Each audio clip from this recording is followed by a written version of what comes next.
Education. आज की इस वीडियो में मैं आप लोगों के लिए हायर एजुकेशन कमीशन की तरफ से आने वाली स्कॉलरशिप जो कि पाकिस्तानी स्टूडेंट जो हैं उनके लिए है वो लेकर हाजिर हुआ हूँ। मेरे इस वीडियो को अंत तक देखिएगा। मैं आप लोगों को बताऊंगा कि हायर एजुकेशन कमीशन ने कौन कौन से प्रोग्राम पर आप लोगों को स्कॉलरशिप अपॉर्चुनिटीज़ दी है और किस तरह से दी है और इसमें क्या रिक्वायरमेंट्स है, आप कैसे अप्लाई कर सकती हैं, क्या डेट है, क्या क्राइटेरिया है और कितने चार्जेस हैं और आप लोगों का टेस्ट भी होगा या फिर ऐसे ही ओपन मेरिट पर होगा। ये सारी बातें और इनकी तफसील जानने के लिए मेरे इस यूट्यूब चैनल पर इस वीडियो के साथ जुड़े रहिएगा।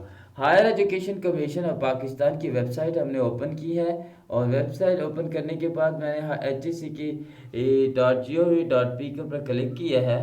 सिस्टम एरर की वजह से ये थोड़ा स्लो चल रहा है क्योंकि यहाँ पे रिसेंटली जो है वो सिग्नल्स का इशू आ रहा है। इस वजह से ये मैंने क्लिक कर दिया और आप लोगों को स्कॉलरशिप के बारे में बता दूंगा कि कौन कौन सी यूनिवर्सिटी जो है वो रिकग्नाइज यूनिवर्सिटीज है।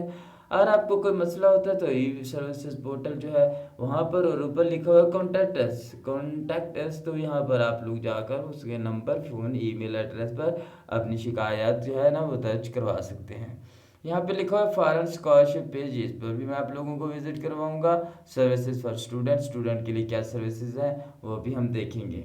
हायर एजुकेशन कमीशन वेलकम करता है पाकिस्तानी स्टूडेंट्स को, वो आएँ और अपनी डिग्री अटेस्टेशन करवाएं, डिग्री की इक्वलेंसी के लिए आएँ, स्कॉलरशिप के लिए करें और यूनिवर्सिटी की इंफॉर्मेशन। काफ़ी सारी जो यूनिवर्सिटीज़ हैं पाकिस्तान के अंदर वो ज़्यादातर HEC से रिकॉग्नाइज नहीं होती, एफिलिएटेड नहीं होती, तो बच्चों को एडमिशन करवा देते हैं लेकिन हाल ही में फिर उनको परेशानी का सबब बनता है। और क्या इनके हायर एजुकेशन कमीशन जो है ये हर साल जो है वो यूनिवर्सिटी जो एफिलिएटेड होते हैं HEC से उनकी लिस्ट जारी करता है। काफ़ी सारी यूनिवर्सिटीज़ हैं जो बाउंड होती हैं, जैसे ग्रेजुएट प्रोग्राम्स के लिए या बाउंड होती हैं अंडर ग्रेजुएट प्रोग्राम्स के लिए। और बहुत कम ही यूनिवर्सिटीज़ हैं जो इन्होंने एफिलिएशन करवाई होती है क्योंकि उन पर स्टाफ जो होता है वो नहीं होती, अपॉर्चुनिटीज़ नहीं होती और नंबर ऑफ़ रूम्स की कमी होती है और नंबर ऑफ़ PhD डॉक्टरेट की कमी होती है। तो ऐसी यूनिवर्सिटी जो है वह MPhil में बच्चों को एडमिशन लेने से मना करती है कि इस यूनिवर्सिटी से आप लोग ना कराएं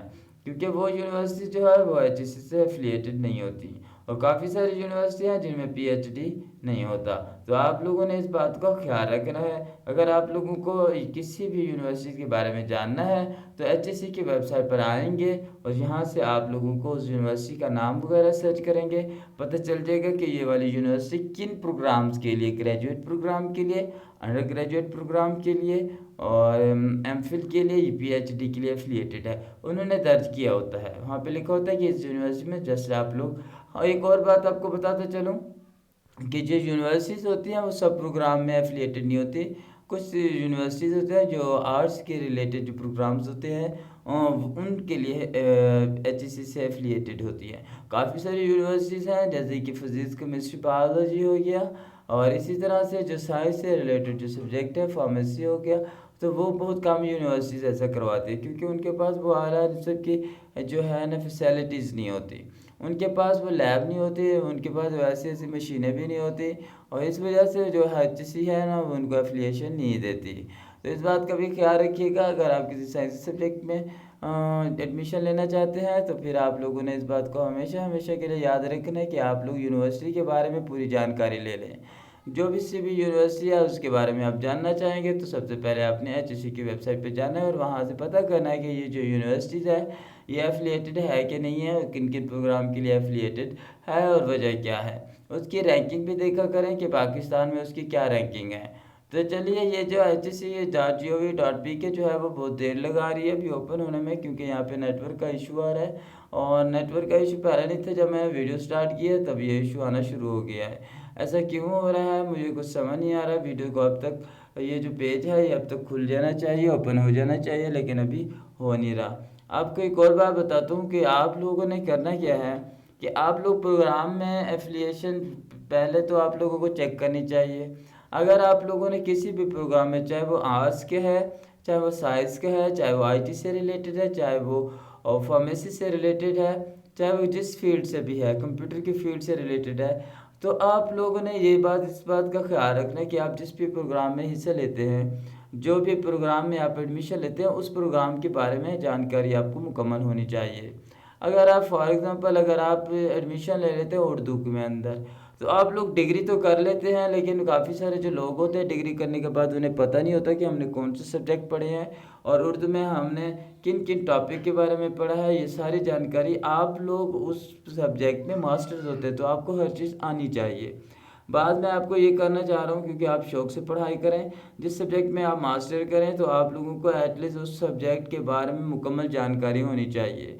अगर वो आप लोगों से किसी भी चीज़ के बारे में, जैसे फॉर एग्ज़ाम्पल उर्दू का है, अगर वो आप लोगों से इक़बालियात के बारे में पूछे, अगर वो ग़ज़लियात के बारे में पूछे, अगर वो नज़्म के बारे में पूछे, अगर वो अफ़साने के बारे में पूछे, अगर वो सफ़रनामे के बारे में पूछे, तो आप लोगों को कंप्लीट उसका नॉलेज होना चाहिए एंड से लेकर एंड तक। अगर फॉर एग्ज़ाम्पल अगर आपने मैथमेटिक्स में मास्टर्स किया हुआ है, तो आप लोगों जो है काफ़ी सारे जो मेरे दोस्त हैं मेरी तरह, वो पढ़ लेते हैं लेकिन उन्हें फिर पता नहीं होता। फिर कहते हैं हमें ये जॉब नहीं मिलता, हमारे साथ ये मसला, हमारे साथ वो मसला। ये मसला होंगे क्योंकि आप लोगों ने मास्टर में आप लोगों ने तवज्जो से नहीं पढ़ा होता। आप लोग जस्ट पास होने के लिए पढ़ते हैं, ऐसा प्यारे भाई नहीं करना। और जो मेरी सिस्टर्स हैं उनसे भी मैं रिक्वेस्ट करता हूँ कि आप लोगों ने ऐसा नहीं करना। आप लोगों ने पूरी डिटेल के साथ उस सब्जेक्ट के बारे में पढ़ना है, उसकी हर एक चीज़ के बारे में आपको पता होना चाहिए। फॉर एग्ज़ाम्पल अगर मैथमेटिक्स में आप लोग करते हैं तो मैथमेटिक्स से रिलेटेड जितने भी सवाल हैं, ट्रिग्नोमेट्री आप ले लें, डेरिवेटिव इंटीग्रेशन ले लें, अच्छा, और इससे रिलेटेड जो भी आप ज्योमेट्री ले रहे हैं, और इसके बाद मैट्रिक्स से जो भी आपका जो नॉलेज है मैथ से रिलेटेड, वो अगर आपको कोई सवाल दे दिया जाए तो आप लोग फ़ौरन कर लें। अगर आप में ऐसी स्किल्स होंगी, ऐसी पावरमेंट होगी, ऐसी अपॉर्चुनिटीज़, ऐसी प्रोग्रेस होगी, तो आप लोगों को जॉब कहीं ना कहीं मिल जाती है। काफ़ी सारे मेरे दोस्त जो होते हैं वो अप्लाई करते हैं लेकिन वो टेस्ट पास नहीं कर पाते, लेकिन ये बड़ी शेमफुल बात होती है कि आप लोगों ने जिस सब्जेक्ट में मास्टर किया हुआ उसके बारे में तो आपको कंप्लीट इन्फॉर्मेशन होनी चाहिए। उसकी अलग से लेकर ये तक, या फॉर एग्ज़ाम्पल ए से लेकर ज़ी तक आप लोगों को डिटेल में नॉलेज होना चाहिए। अगर आपने फॉर एग्ज़ाम्पल एक और मिसाल आपको देता चलूँ, अगर आप लोगों ने एजुकेशन में मास्टर्स किया हुआ है, एजुकेशन क्या है?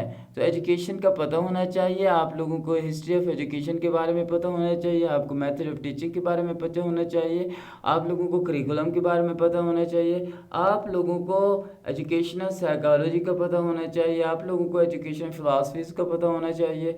क्यों? क्योंकि आपने ये सब्जेक्ट पढ़े हुए हैं। मेरे काफ़ी सारे मेरे दोस्त हैं इसी सब्जेक्ट में। अगर आप लोगों से पूछ लूँ कि आपने किस चीज़ में मास्टर्स किया हुआ है, तो मैं पूछूँ जी फ़लाँ चीज़ आप मुझे बताएँ, तो आप काफ़ी सारे हिचकिचाहट, आप कहेंगे ये तो हमने 4 साल पहले पढ़ा था, अब हमें याद नहीं है। तो प्यारे भाइयों, फिर ऐसी मास्टर करने का क्या फ़ायदा? अगर आप जो है वो इस पर फ़ोकस करें। थैंक यू फॉर वॉचिंग, मेरे चैनल को सब्सक्राइब